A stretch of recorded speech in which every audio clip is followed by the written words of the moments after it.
Okay, so I sort of think you would have to be crazy to kill your father. I kind of think that's true. How many people think you would have to be crazy to kill your father? Like, if you kill your father, that I think is good evidence that you're a crazy person. Okay. And I think part of what's at stake is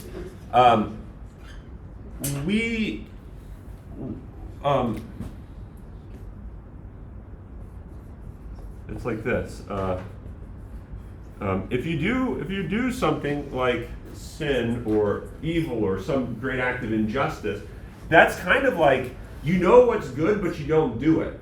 That's kind of like to say you're crazy. And once you admit that, it's kind of like you're trying to take the guilt and you're pushing it off on someone else. So what was the reason for why Dmitri killed his father? Well, it was his father, actually. His father was to be blamed for his own death. Look at how he raised his son. Or you could point to all these other conditions. It was the European society. It was the way that they talk about kind of the culture. It was all these external conditions that were the reason for why Dmitri was put into this situation of contemplating the murder of his father. And so if he did this, and everyone thinks he did, he's not to be held responsible. It's actually this. It's like if people that feel themselves in these great moral failures, like how to think of this? If you've ever felt like you've like used your phone too much, you're like are addicted to technology or something, and you kind of like want to blame the modern world and modern culture, and you want to blame some sort of external thing. Oh, if I only lived 40 years ago, I would be a better person. I wouldn't have these issues. And so you're trying to take the blame, and you're trying to offload it onto something else. And it's a way, I think, of this is what Dmitri means by those damn Bernards. That's what they do. They say human is a product of their external conditions. And so if you want to fix human beings, you fix their external conditions, which is like a really proto kind of Marxian type of thing, right? The external conditions for Marx would be the economic conditions. And if these economic conditions weren't so bad, then humans wouldn't be so greedy. They wouldn't be in war with each other. And so if you fix the economic conditions, humans will live in peace and harmony. They'll share. If everything is shared, then internally they won't have this anger and jealousy and what have you. It's these external conditions. So interestingly, to kind of blame your own failures because you use phones too much and you put that blame on culture, that's exactly what the Bernards or the Marxist view is. It's to take personal responsibility and offload it onto external conditions, which then relinquishes you of guilt, responsibility. And I think what's at stake here is a commentary on Dostoevsky's making a comment about this way of thinking about human failure. Human failure we're not to blame Enlightenment for human failure. We're not to blame politics for human failure. We're not to blame anything for human failure. In one sense, the failure is an internal thing. Now, all these things play a role. They certainly play a role, but I think what ultimately Dostoevsky's trying to say is, but it doesn't diminish or take away our sense of guilt of that. And so I think what you see is this character, Dmitri, who is trying to, in one sense, prove his innocence for having committed the murder, but at the same time, he's perfectly willing to suffer the punishment of having done the murder, right? Remember earlier on, he's perfectly willing to go to Siberia, but yet he's trying to defend his innocence. So Dmitri knows that he is, in one sense, guilty, of the murder and is willing to suffer the punishment for it. But on the other hand, he knows that he's materially innocent of it, right? And I think the whole question of this whole book is the responsibility that, or the guilt that humans have, is something that we often look to offload onto other people. It would be like humans, interestingly, are set up. We call this, I think, technically, this is concupiscence. I think that's the terminology. We're almost like set up to, well, not this extreme. This is an extreme way of putting it, but I'll use it because that's what I was talking about. It's like we're set up to like kill our fathers, meaning we're like set up to rebel. We're disordered, kind of in the fallen state, right? And I think what Dostoevsky's trying to say is, if you were looking for a reason to be removed or relinquished from guilt, you could say, look at how I was born. Look at what I was given when I was born. This completely, messed up nature that makes me not do the things that I know are good and do the things that I know aren't good. Right? This is kind of not my doing. It's not my problem. And so you push it back onto Adam. And Adam's like, look, man, I'm pushing it back to Eve. Eve was the one that did this. And then they can say, no, let's push it back to the devil. And so the whole idea is the guilt is kind of getting shifted around. And so if you think that someone else is responsible for your guilt or your failures or what have you, then it turns out it's like equivalent to saying that like there's really nothing that's wrong because you're pushing guilt and everyone can just push guilt around and no one's really to be blamed for anything. And I think what Dostoevsky's trying to say is in the context of justice, there's always going to be some element of injustice there. Like, yeah, you're not to be blamed, well, you're not responsible for being raised in the way you were, which contributed to the fact that you're a little lazy. It contributed to the fact that you're a little, overly attached to your passions. You're a little bit whatever, right? You're not responsible for that. That was your parents' responsibility. But yet, you still now have to take responsibility for the effects of that, which is it seems unjust, doesn't it? To me, like, look, if your parents raise you in such a way that you become, wedded or tied to living the life of the passions, which we saw in Plato was like the tyrannical life. You kind of want to say, no, man, my parents got to get up on the stand, and we're going to try them, and we're going to prove that they're guilty because they're the ones that made me like this because of how they brought me up.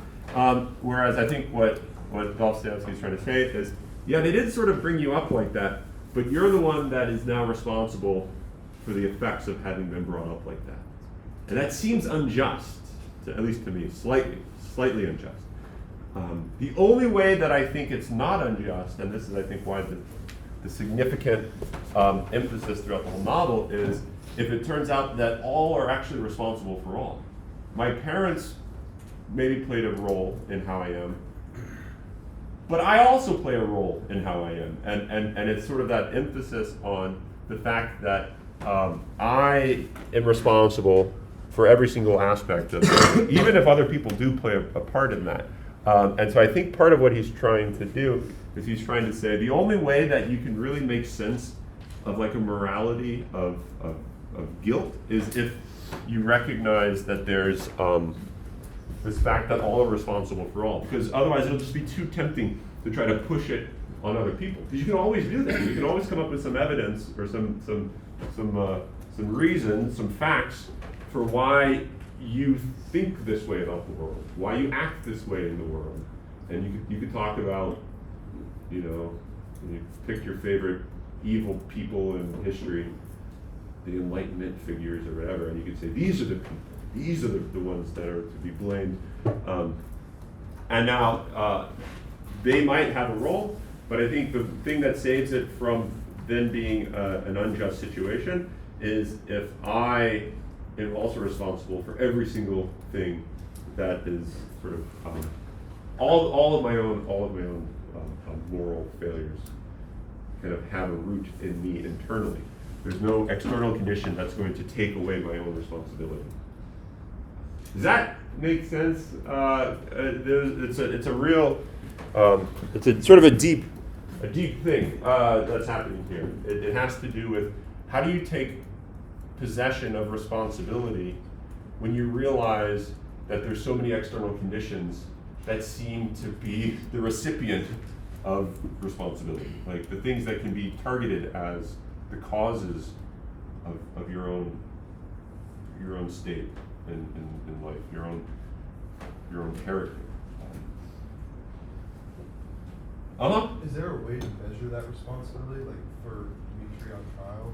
Like if you were to say he was taking responsibility for his actions, like how do you like quantify how much responsibility one has, and then wouldn't that kind of be the determinant if he's guilty or not? Like, yeah. So this is where I think it gets it.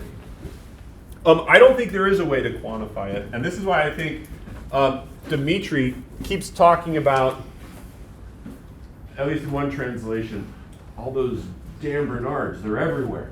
These people, and I think what he's referring to by these Bernards, which is just kind of a humus, the way he does this is humus, is if you can kind of isolate everything and you can kind of say, okay, here's this action, and here's the cause of that, and here are the effects of that, and this action affects this stuff but not that stuff, and you can kind of easily give a taxonomy, a breakdown of everything, and put everything into its own little compartment,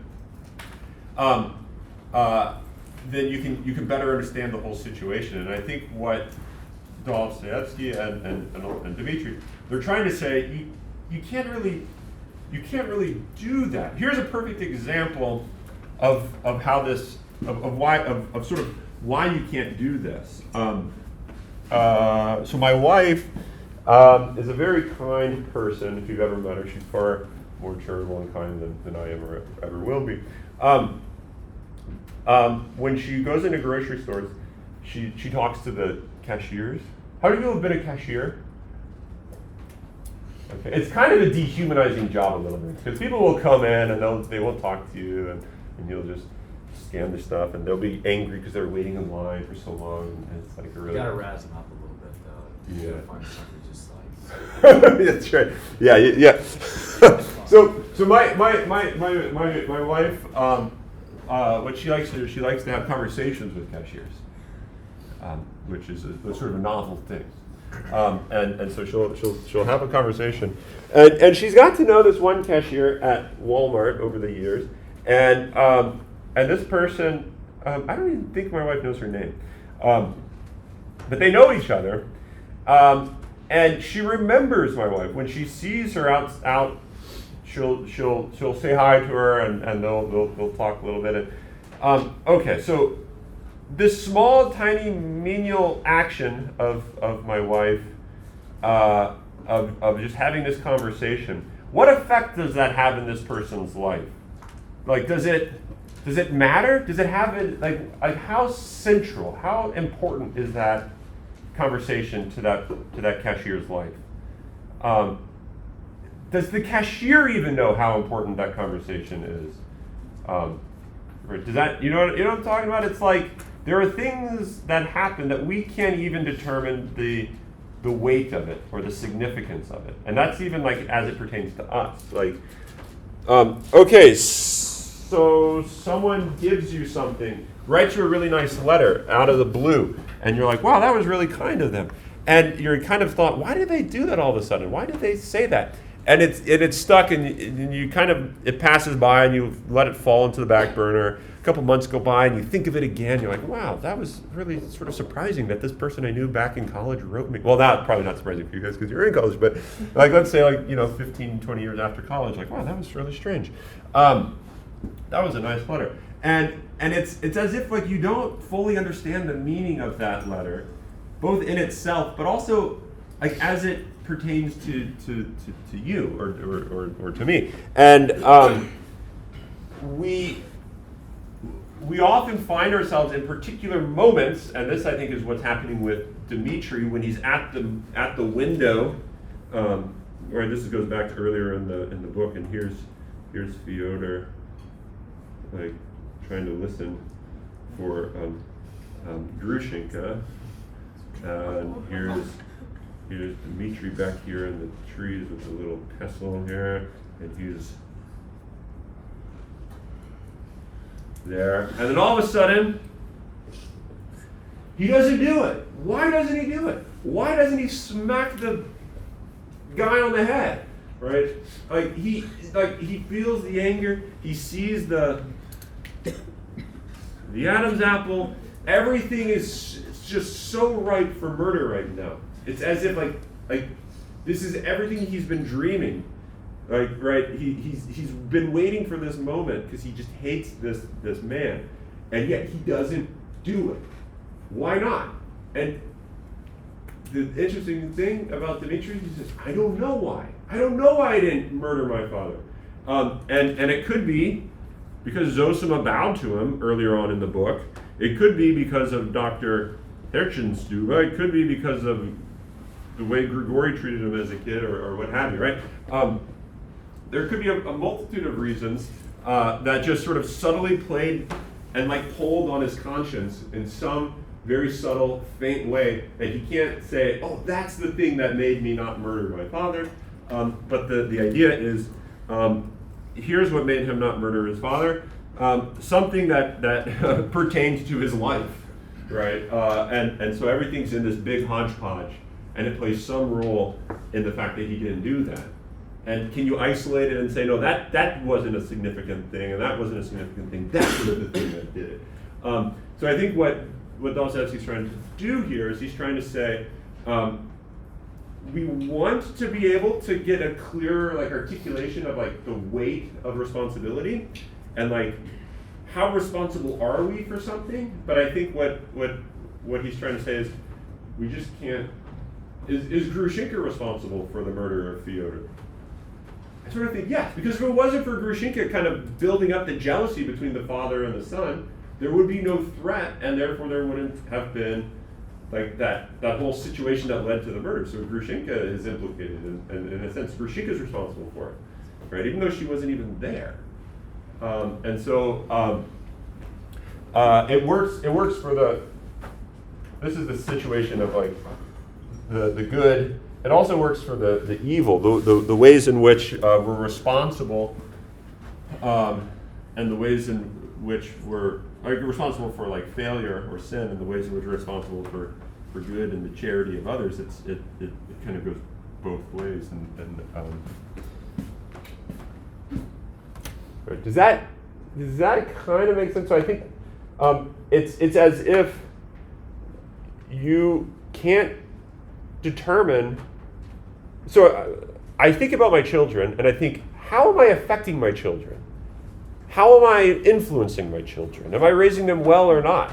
Maybe the ways that I'm like acting towards them and I'm short towards them is giving them a certain impression that's going to have a great effect on them later in life, and it's going to kind of color the way that they think about other people, the way they think about what it means to be a father. So when they grow up and they be parents, it affects that. Now they have their own responsibility and all that, but I might also have responsibility in what becomes of them.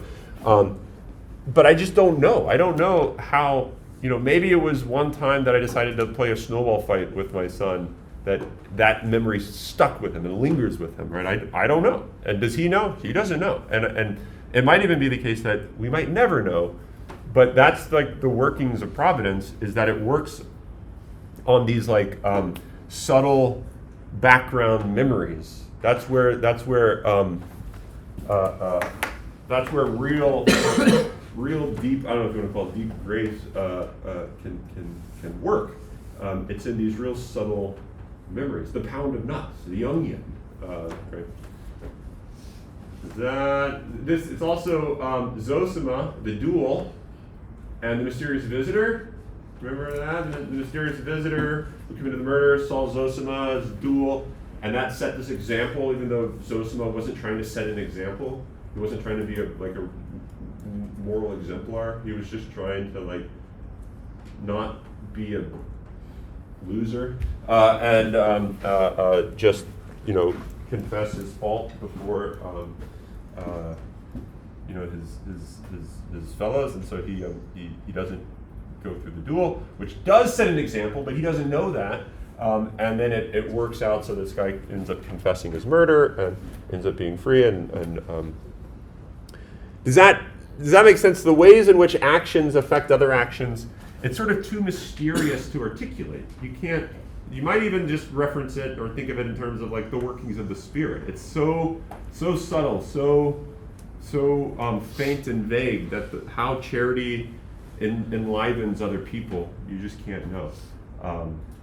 Right? Does that make sense? And therefore, you are responsible for far more things than you think.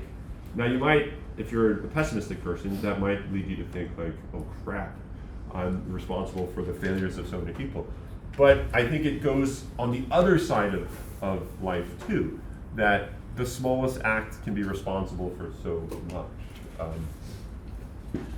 Does that make sense? It's amazing if you talk to kids. It's amazing what kids remember. Kids remember the most insignificant things, at least from my perspective, but very significant things.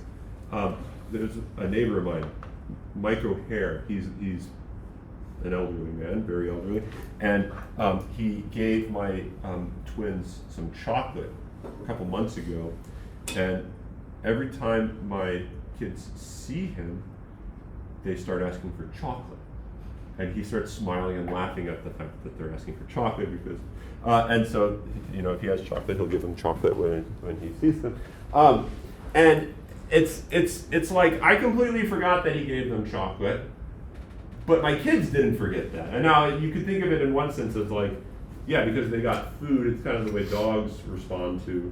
But I think in a deeper level, it's like, it's not just about food, initially maybe, but it kind of becomes this evidence of like charity, this evidence of the goodness of humanity working through. And so they have this experience, this memory of goodness, of the good, right? This experience of the good in that small, tiny action. And he might not know the significance of that action. Okay. Any thoughts, comments about this? So I mean, if you're looking for a theme that kind of ties this whole book together, I think that's the theme. So he's on trial, but it's unclear what people are really trying to do. Some people are trying to undo his guilt, where Dmitri kind of doesn't want his guilt undone, right? He doesn't want his guilt removed, but he wants to be proven innocent of the murder, because he didn't do the murder in the physical sense, but he still is fully committed to going to Siberia. Okay, this is more of a clarification. Yeah. Katerina, so she went up there twice, Yes. she talked twice. Yeah. The first time, she kind of didn't want to prove that he was guilty. And then the second time, she deserved. Yeah, so she... What's with all this? Yeah. So I think there's I'd have to dig, and I don't want to spend too long digging to find this, but I'm pretty sure at one point it says that she didn't believe in his innocence. There's only 3 people that believed in his innocence: Ivan, Alyosha, and Grushenka, in Dmitri's innocence. So Katerina doesn't actually believe that Ivan is innocent, but yet she's wanting to save him, even though she thinks he's a murderer, and she wants to kind of save him. So I think the first time she's up on the stand, she's trying to actually just display her own virtue, and then it's only when Ivan comes out and confesses Smerdyakov committed the murder, and I was the reason he did it. I was the real, instigator of the whole thing. I'm the real murderer here. And then he goes on and he kind of goes crazy. He says, "And who isn't like me? Who doesn't desire this? It's just everyone's kind of afraid to admit this."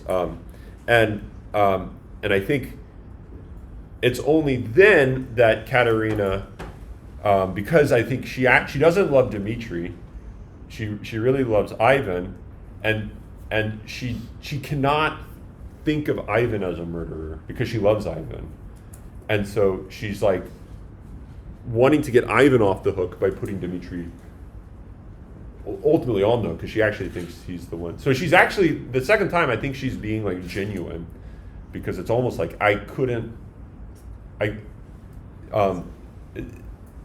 it's not out of an attempt to really display her virtue. I think it's actually out of a type of love for Ivan, that she doesn't want Ivan to be seen as guilty, because she doesn't think he is. It's Dmitry. So I think it has to do with a slight change that occurs in Katerina, with her thinking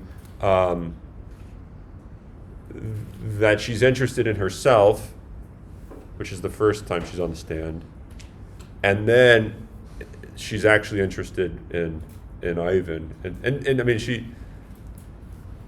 doesn't love Dmitry one bit, is one way to think of it, even though like she's trying to act as though she is, so that she looks like she's a virtuous, noble person, and sacrificing so much for him. But it's when Ivan tries to take the blame, is when she then ultimately confesses like what she really thinks about the situation. So one way to put it all is she lets go of her nobility, because she's now not trying to be seen as like the savior of Dmitry.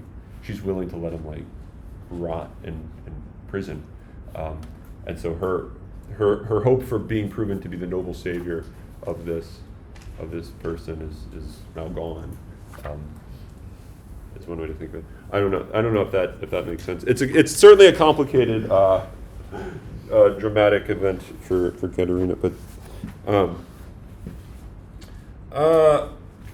So really, Dimitri's death, his death of dying to himself, has brought several deaths. Yeah. To characters. Yeah, and you recognize when Ivan confesses, he makes reference to, if only I could have the joy of that one. How does he put it? Something like that one madman, the crazy man, who is singing a hymn, and basically making reference to Dmitry. So I think Ivan sees Dmitry as the source of this confession. I won't be able to find it. Somewhere in this edition, somewhere around 686, 687. But everything starts to collapse and crumble after Dmitry. You get a lot of people being proven guilty, and a lot of people letting go of kind of false images once Dmitry's put on trial.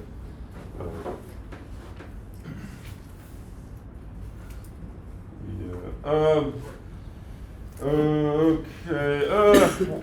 I'll just mention this, something for you to think about, and then we'll keep reading.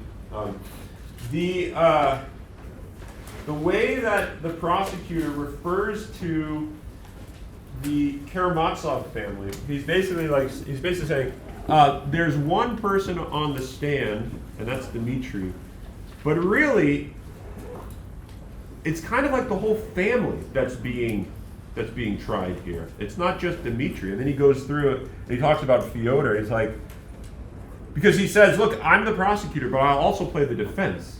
And I think what he's trying to do is he's trying to show, like, look, blame is to be spread all around, not just on Dmitry, but it's to be spread on Fyodor, and it's to be spread on Ivan, because Ivan was the one that was yada yada, and he brings up Alyosha, and Alyosha, he doesn't have nice things to say about Alyosha, because he's like, look, he was running from basically running from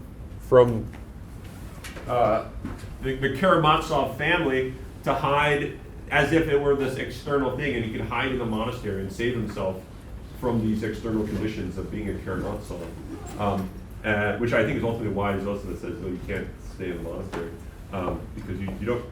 I think the whole point is you don't run to the monastery to hide from something. It's kind of like it's almost an admission of one's own weakness, as it was said earlier on. And so he basically says, Alyosha is just like Ivan, he's just like, and so the whole Karamazov family, I think, is on trial in the person of Dmitri. And remember, this goes back to the very first book of the whole thing. The Karamazov family is like indicative of like the fallen human race. So I think one way to think of this is, can humans actually be responsible for things if it turns out our external conditions play a very, very central factor in why we act and think the way we do? And I think it's going to turn on whether or not Dmitri is proven guilty or innocent. Like that's going to be the deciding, or that's going to be the action which communicates what Dostoevsky thinks. Can humans be responsible even when their external conditions are kind of making them think and act in the way that they do? Okay, so we'll continue reading.